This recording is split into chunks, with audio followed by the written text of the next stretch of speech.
Dear students, welcome to Accounting Ratios. We are studying about preparation of balance sheet from ratios. How to identify the items required to make a balance sheet by consolidating the ratios. ഇപ്പോൾ ഇവിടെ നമുക്ക് 2-3 questions നോക്കാം.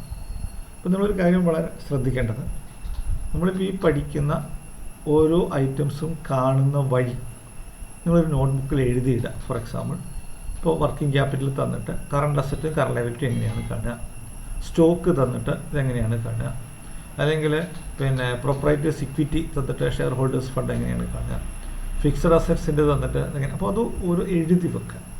കാരണം നമ്മൾ പല കണക്കുകൾ ചെയ്യുമ്പം ഇത് പല രീതിയിൽ കൂടെ ഇൻ്റർപ്രറ്റ് ചെയ്യും. എവിടെ നിന്നാണ് തുടങ്ങേണ്ടത് എന്നുള്ളത് വളരെ ശ്രദ്ധിക്കുക. നോർമൽ കേസിൽ കറണ്ട് അസറ്റും കറണ്ട് ലയബിലിറ്റിയിലുമാണ് നമ്മൾ തുടങ്ങുക. അത് തന്നിട്ടില്ലെങ്കിൽ നമ്മൾ കോസ്റ്റ് ഓഫ് ഗുഡ്സ് സോൾഡിൽ തുടങ്ങി സ്റ്റോക്ക് വഴി പോവാം. അപ്പം നമുക്ക് ഓപ്പണിങ്ങിൽ വേണ്ടത് കറണ്ട് അസറ്റും കറണ്ട് ലയബിലിറ്റിയും തന്ന് വർക്കിംഗ് ക്യാപിറ്റൽ തന്നിട്ടുണ്ടെങ്കിൽ നമുക്കതിൽ സ്റ്റാർട്ട് ചെയ്യാം. ഇനി അഥവാ തന്നിട്ടില്ല എങ്കിൽ സെയിൽസും ഗ്രോസ് പ്രോഫിറ്റും ഒക്കെ ആയിട്ട് തന്നിരിക്കുന്നെങ്കിൽ അതിൽ സ്റ്റാർട്ട് ചെയ്യാം. അപ്പോൾ അങ്ങനെയുള്ള കാര്യങ്ങൾ നിങ്ങളൊരു എളുപ്പ വഴി, നിങ്ങളുടേതായ രീതിയിലൊരു റൂട്ട് നിങ്ങൾ എഴുതി വെക്കണം. സോ ഇവിടെ നമുക്ക് നോക്കാം. Working capital 70,000, reserves and surplus 50,000, bank overdraft 10,000, fixed asset to proprietary fund 0.65, current ratio 2.75, liquid ratio 1.25. There are no long-term debts and or miscellaneous expenses. അപ്പോൾ നമ്മളൊരു ബാലൻസ് ഷീറ്റ് ഉണ്ടാക്കാനാണ് പറഞ്ഞത്. അപ്പോൾ നമുക്ക് അറിയാവുന്ന കാര്യം, അവിടെ കറണ്ട് അസറ്റും കറണ്ട് ലയബിലിറ്റിയും നമുക്ക് കാണും, ഫിക്സഡ് അസറ്റ്സ് കിട്ടും, പ്രൊപ്പറൈറ്റേഴ്സ് ഫണ്ട് എന്ന് പറഞ്ഞാൽ ഷെയർ ഹോൾഡേഴ്സ് ഫണ്ട് കിട്ടും, ഇത്ര ഐറ്റംസ് കിട്ടും. ഒരു മിനിമം ബാലൻസ് ഷീറ്റ് ഉണ്ടാക്കാനുള്ള ഐറ്റമായി. അപ്പോൾ നമ്മൾ ആദ്യം കറണ്ട് അസറ്റിലേക്ക് പോകണം. എന്താ കറണ്ട് അസറ്റ്? വർക്കിംഗ് ക്യാപിറ്റൽ തന്നിട്ടുണ്ട്. Working capital is equal to current asset minus current liabilities. അപ്പോൾ 70,000 equals 2.75 minus 1. 2.75 current asset current ratio എന്ന് പറഞ്ഞാൽ 1 ഉണ്ട് ലയബിലിറ്റീസ്. 1.75 ആണ് എത്ര? 70,000. അപ്പോൾ നമ്മൾ കറണ്ട് അസറ്റ് എങ്ങനെയാണ് കാണുക? 70,000 into 2.75 divided by 1.75. 2.75 divided by 1.75. അപ്പോൾ 1,10,000 എന്നുണ്ട്. കറണ്ട് ലയബിലിറ്റിയോ same equation, 70,000 into 1 divided by 1.75. ഇപ്പോൾ ലിക്വിഡ് അസറ്റ്സ് നമുക്കറിയാം, ലിക്വിഡ് റേഷ്യോ വന്നിട്ടുണ്ട്. അപ്പോൾ ലിക്വിഡ് റേഷ്യോയിൽ liquid assets divide by current ലയബിലിറ്റീസാണ്. Current liabilities. അപ്പോൾ നമുക്ക് കറണ്ട് ലയബിലിറ്റീസ് എന്ന് പറയുന്നത് നമ്മളിപ്പോൾ കണ്ടുപിടിച്ചു 40,000 ആണ്. അപ്പോൾ liquid ratio 1.25 equals liquid assets divided by 40,000. അപ്പോൾ liquid assets equals 1.25 into 40,000. 1.25 into 40,000 50,000. Stock എന്ന് പറയുന്നത് നമുക്കറിയാം current asset minus liquid assets. Current asset 1,10,000, liquid assets 15,000. Creditors എന്ന് പറയുന്നത് കറണ്ട് ലയബിലിറ്റിയിൽ നമുക്കറിയാം, കറണ്ട് ലയബിലിറ്റി തന്നിരിക്കുന്ന 2 വിവരങ്ങൾ എക്സ്ട്രാ ഉണ്ട്. ബാങ്ക് ഓവർ ഡ്രാഫ്റ്റ് തന്നിട്ടുണ്ട്. Current liability minus bank overdraft, അതാണെന്ത്? ക്രെഡിറ്റേഴ്സ്. പ്രോപ്പറൈറ്റേഴ്സ് ഫണ്ട് എന്ന് പറയുന്നത്, അപ്പോൾ നമ്മൾ അതിനകത്തൊരു ചെറിയ ഒരു ധാരണ നമുക്ക് വേണം. ഇപ്പോൾ നമുക്ക് ബാലൻസ് ഷീറ്റിൻ്റെ ലയബിലിറ്റി സൈഡിലെ ഐറ്റംസ് നമ്മൾ നോക്കുകയാണെങ്കിൽ അവിടെ പ്രൊപ്പറൈറ്റേഴ്സ് ഫണ്ട് എന്ന് പറഞ്ഞാൽ capital reserves, long term liability, short term liability, ഇത്രയും ഐറ്റംസ് ആണ് ബാലൻസ് ഷീറ്റിൻ്റെ ലയബിലിറ്റി സൈഡിൽ ഉണ്ടാവുക. ബാലൻസ് ഷീറ്റിൻ്റെ അസറ്റ് സൈഡിൽ ഫിക്സഡ് അസറ്റ്സ്, കറണ്ട് അസറ്റ്സ്, അതാണ് ഉണ്ടാവുക. അപ്പോൾ നമ്മൾ ബാലൻസ് ഷീറ്റ് ഇക്വേഷനെ നമ്മൾ മാറ്റുന്ന സമയത്ത് പ്രൊപ്പറൈറ്റർ ഫണ്ട് എന്ന് പറഞ്ഞാൽ shareholders fund plus long term debt equals fixed assets plus working capital.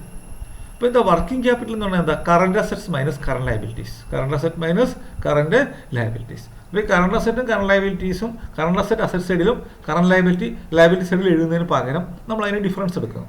അപ്പോൾ proprietors fund plus long term ഡെപ്റ്റ് equals fixed assets plus working capital. അപ്പോൾ നമ്മൾ അതിനകത്ത് പറയുന്നത് there is no long term ഡെപ്റ്റ്, question പറയുന്നുണ്ട്. അപ്പോൾ പ്രൊപ്പറൈറ്റേഴ്സ് ഫണ്ട് എന്ന് പറയുന്നത് മാത്രമേ ഉള്ളൂ എന്തില്ല? ലോങ് ടേം ഡെപ്റ്റ് ഇല്ല.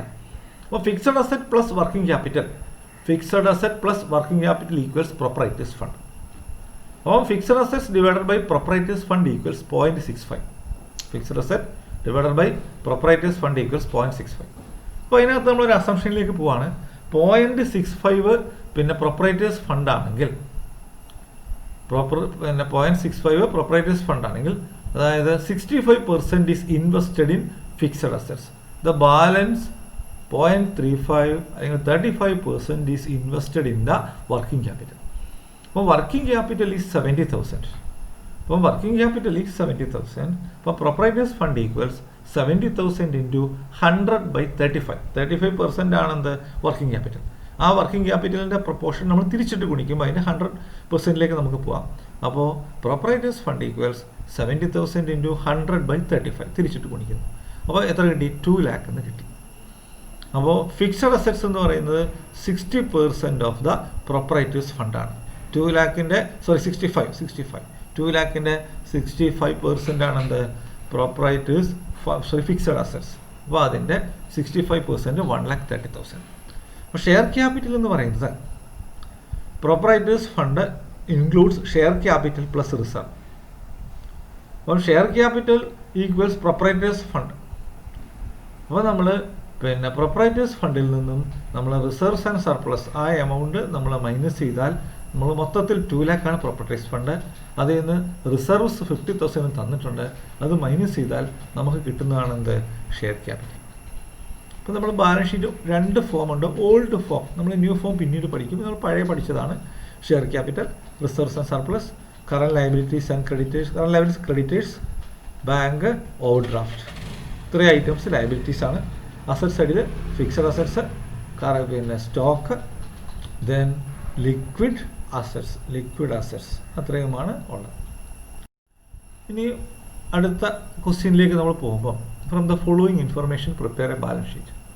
Current liability 1 lakh, reserves and surplus 50,000, bills payable 40,000, debtors 35,000, current ratio 1.75, asset test ratio 1.15, ratio of fixed assets to current assets 3.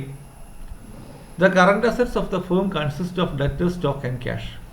The firm does not have any long-term liability. അപ്പോൾ long term liability ഒന്നുമില്ല. Current ലയബിലിറ്റിയും പ്രൊപ്പറൈറ്റേഴ്സ് fund മാത്രമേ ഉള്ളൂ. അപ്പോൾ നമ്മൾ ഇവിടെയും നമുക്ക് current റേഷ്യോയിൽ നിന്ന് start ചെയ്യാം. Current ratio is equal to current asset divide by current liabilities. അപ്പോൾ 1.75 is equal to current asset divide by current liabilities തന്നിട്ടുണ്ട് 1 lakh.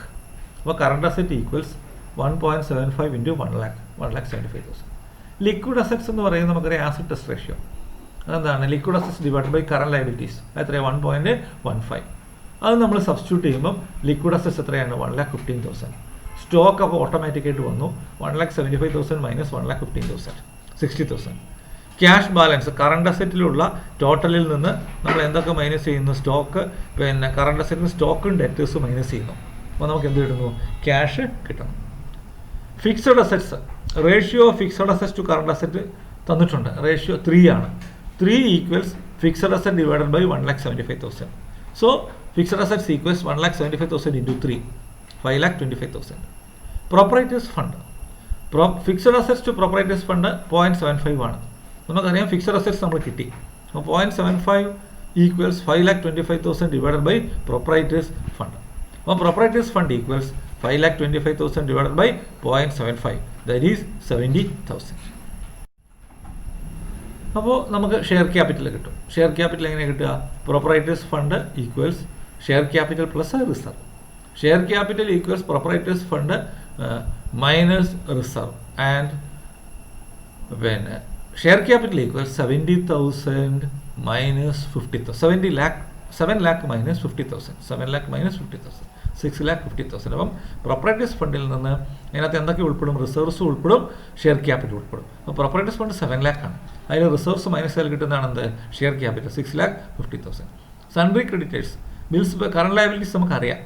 അതിൽ നിന്ന് ബിൽസ് പേയബിൾ മൈനസ് ചെയ്താൽ കിട്ടുന്നതാണ് എന്ത്? Current liabilities. അപ്പോൾ നമ്മൾ ഇത്രയും ഐറ്റംസേ ഉള്ളൂ. നമ്മളിത് ബാലൻസ് ഷീറ്റ് പ്രിപ്പയർ ചെയ്യുമ്പോൾ ചിലപ്പോൾ ഒരു അസറ്റ് സൈഡിൽ ഒരു ഷോർട്ട് ഉണ്ട്. ഇവിടെ അസറ്റ് സൈഡിൽ ഷോർട്ട് ഉണ്ട്. അത് മിസ്സെല്ലേനിയസ് എക്സ്പെൻഡിച്ചർ ബാലൻസിങ് ഫിഗർ ആയിട്ട് നമ്മൾ ട്രീറ്റ് ചെയ്യുന്നു. നമുക്ക് ഇത്ര ഐറ്റംസ് മാത്രമേ കാണാനായിട്ട് സാധിക്കുകയുള്ളൂ. അപ്പോൾ ഡിഫറൻസ് ഉള്ളത് നമ്മൾ എന്തായാലും ട്രീറ്റ് ചെയ്യുന്നു? Miscellaneous expenditure profit and loss account debit balance ആയിട്ട് നമ്മൾ കാണിക്കുന്നു. ബാലൻസ് ഷീറ്റിൻ്റെ അസറ്റ് സൈഡിൽ കാണിക്കുന്നു. Thank you. നിങ്ങൾ ചെയ്ത് പഠിക്കും. അപ്പോൾ ഈ ആഴ്ച നമ്മൾ ഈ ചാപ്റ്റർ അവസാനിപ്പിക്കും. ഇതിൻ്റെ അഡ്വാൻസ്ഡ് പ്രോബ്ലംസ് നമ്മളൊരു വ്യാഴം വെള്ളി ആകുമ്പോഴത്തേക്ക് ചെയ്ത് ഈ ചാപ്റ്റർ ഓണത്തിന് മുൻപ് നമ്മൾ അവസാനിപ്പിക്കും. എല്ലാവരും ഈ കണക്കുകൾ ചെയ്ത് പഠിക്കുക. Thank you.